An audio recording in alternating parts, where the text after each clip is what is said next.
Welcome to Bakery Management System. This software is designed to simplify the daily operations of a bakery. With this system, you can manage and update inventory, ensuring stock levels are accurate. Record sales seamlessly, automatically updating inventory in real time, generating reports to track performance and revenue. Before we start to run our system, let me show you first my database. As you can see here in my database, nakapangalan siya Esconde. And the tables, there are two tables here, which is table product and table sales. So here in table product, na 5 attributes, which is PID nga naka primary key, pay name for the product name, P quantity for the quantity of the product currently in stock, and P price for the price of each product, and lastly is P status. Here in P status, it indicates whether the product is available or out of stock. Next is table sales. So here in table sales, there's 7 attributes here, which is sales ID, second PID nga naka foreign key.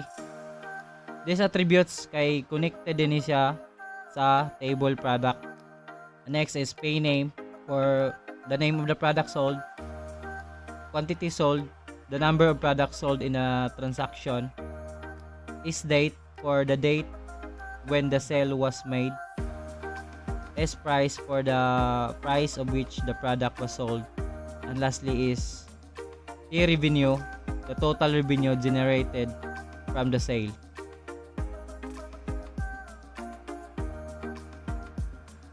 By opening the system or running the system, here's the main menu for the bakery management system. There are list of options here. First is inventory, for managing inventory.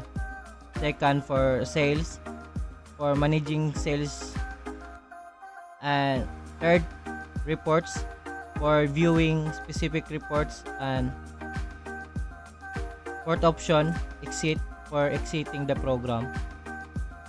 So first, let's dive through the option 1, which is inventory. By opening the inventory, just select one and enter. So from the menu, select the inventory management option. Here you find the 5 option: add product, view product, update product, delete product, and return to the main menu or back to the main menu. So let's start by adding a new product. Add of product kay option 1. So enter 1. Let's say kuan atong i-add.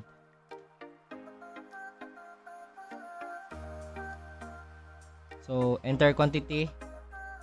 Let's say 20, price 5. Then after ni mag-input sa mga product details, mo add na to siya sa database. Product added successfully. So next, let's take a look at the inventory by selecting option 2, view product. So before atong mo-view ta, ipakita na ko ninyo ang iyang validation diri day. If wala siya sa option, invalid choice, please select again. So dapat mo select ka og enter ka na diri sa option. So view product. So atong gi-add nga product kaniya, which is pan, na diri siya sa inventory table. So sa diri sa inventory table na product inventory overview, makita nato yung total number of products and overall total quantity. And now let's update an existing product.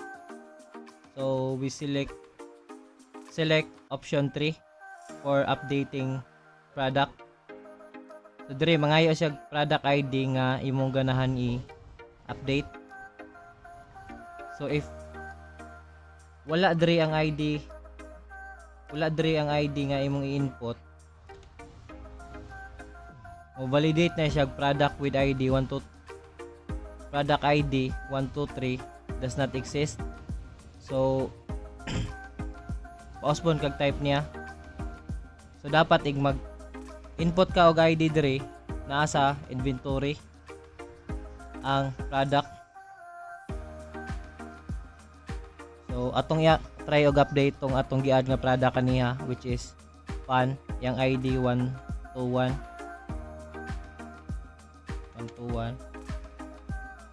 There. So after mabasa na siya gikan sa inventory table, nakita man niya nga ang 121 nasa inventory table. So ni direct siya. So pa-interon tag new product name. So atong ilisan og product name cheesecake. Quantity 30. So enter new selling price 7 city atong ikuan. So product updated successfully. Then the updated table, makita na to, mo-view ang updated table niya sa imong gi-update nga product. So dire ang pan kaniha kay nausob na siya, cheesecake 30 atong ipang input. And lastly, if you need to remove a product, select option 4. If nakay ganahan i-remove nga product, select option 4 for delete product. Mangayo siya product IDs. So mangayo siya product ID sa product na imong ganahan nga imong i-delete. So let's say nga kaning gi-add mo nga kuan product ato na i-delete 121 yung ID. Before that ato sang i-check ang validation if wala siya sa kuan. So kaning nga ID wala man ni na-access diri, ato i-try.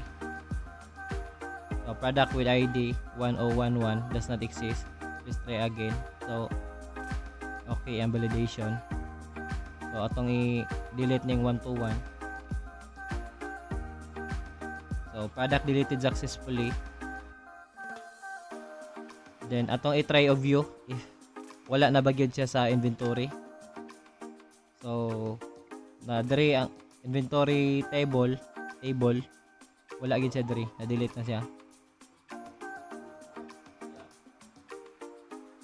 So if you're done managing your inventory, you can return the main menu by selecting 5 for back to main menu.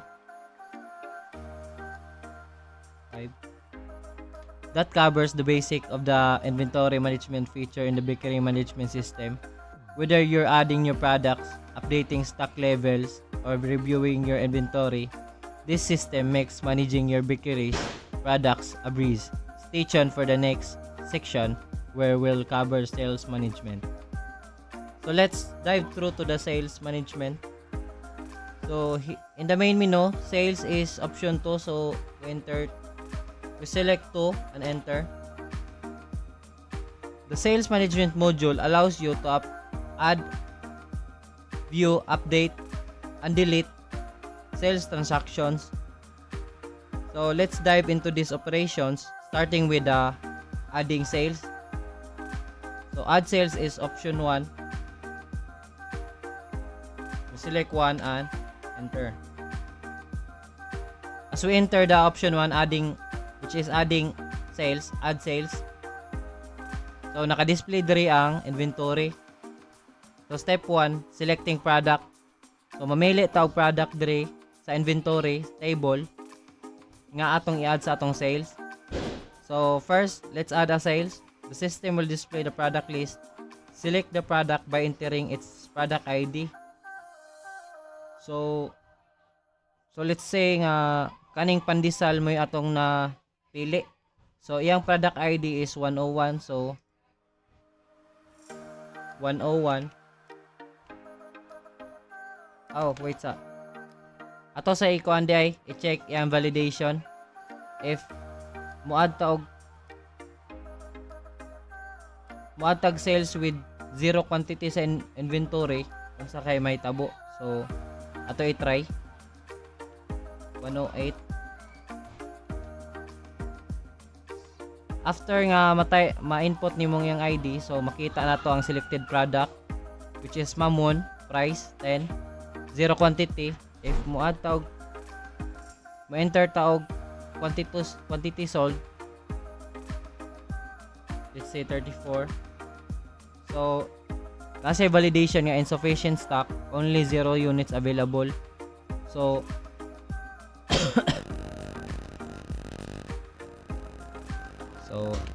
add sales dapat na quantity atong i-add.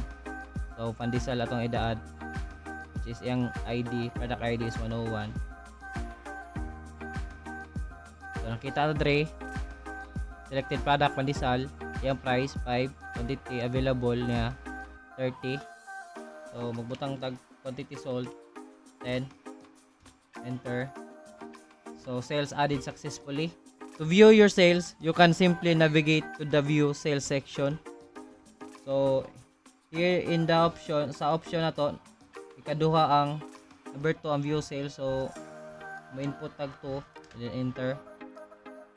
So here all sales transaction will be listed showing the product ID, yung ID, ang product name nga atong gi-add, mga quantity sold sa product nga atong gi-add, sales date, price and revenue each nga atong gipang-add. So at the bottom of the table, makita na to ang overview of the key sales metrics including total sales transaction, total quantity sold, average sales revenue, most sold product, and lastly yang total revenue. Overall din siya, overall total revenue. So maora na siya sa viewing, maora na makita to sa viewing. And next ato i-try ang update option which is option 3. By updating, sales requires administrator access. So you need to enter the administrator password to proceed. So if wa ta kabalo sa password dire, magpataka lang ta. So mo validate siya, authorization failed, contact the administrator. So I know kabalo naman ko nga unsay password ani, naka-built in na daan which is admin 123. Admin 123. So, after nga maka-input ka sa administrator password, mga isag sales ID nga imong i-update. Enter sales ID to update. So, dara ang ID. Then, select ta unsay ganahan nimong unsay i-update nimo diri sa sales table. Which is ato ning i-try ning ato atong gi-add kaniya which is yung ID is 29. Currently sales record makita dire, currently sales record pandesal 10, quantity sold 10, price 5. So ang i-edit niya kay quantity sold ra niya. So sales updated successfully. Same sa option 4 which is deleted sales. Mangayo po ni siya og authorization password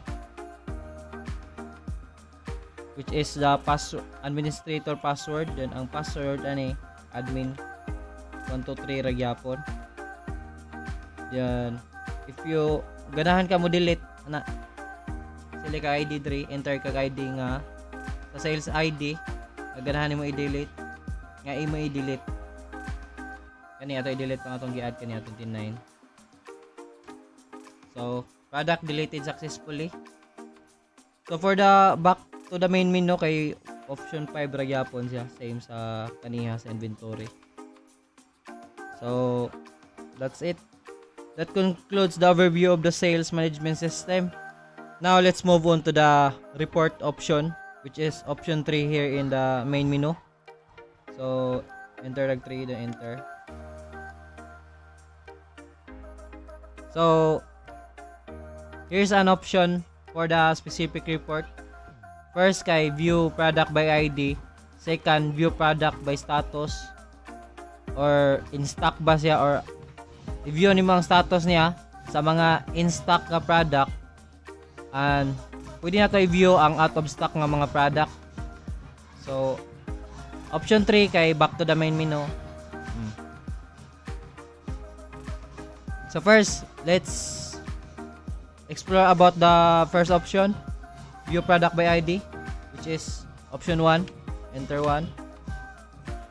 So after nga atong i-input kuanta, nakita diri sa babaw ang mga product.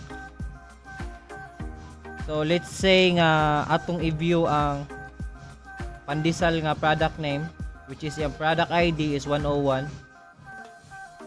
Kay enter product ID, ngayon siya product ID to view. So atong i-view pandesal yon yung product ID kay 101. So before day nato i-run through day, let's check about the validation on it. Yeah, validation if mo select tag product diri sa inventory nga wala sa kuan. Select tag lahi nga ID nga wala sa inventory. Okay? So kana ato i-add. So product with 200 doesn't exist. Please try again. So pabalikon tag input. Nalag siya gamay. Okay. So ato i-view ning pandesal 101 ang ID. Again. 101. So here at the top di ay nakakubutang nag-input tag 101 nga pandesal. So here's the product detail and sales history. Medyo naguba atong gamay atong system, murag narinig ko ang gamay, pero okay ra na. So naay product details, maka-view ang product details. Yang product ID 101, product name pandesal, yang price 5. So at the bottom makita to ang sales history niya. So date of sale, dara mga pitsa sa mga nahalin nga product nga pandesal. So quantity sold, revenue. Then at the bottom on it, there's a overview about the sales history. Total quantity sold, money, total quantity sold, total revenue of the product, naka-total siya daan. So that's it. That's it on option 1, view product by ID. So let's try the option 2, view product by stock, status, in stock or out of stock. So there's an option here, enter stock status to filter by in stock or sold out. So ang option 1 or 2. So ato i-view ang in stock. So dara na-view ang in stock ng mga product, which is ang pandesal, kanay mga product nga na-view. So let's try the kuan katong out of stock. Ato i-try out of stock, sold out day sipya ta. So out of sold out kay option 2. So nakita diri ang mga out of stock nga product.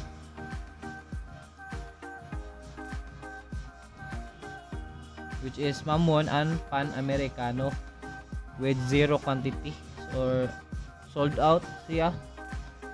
Siguro halin kayo. Pero okay. So that concludes about the system. So bye-bye. Bye-bye.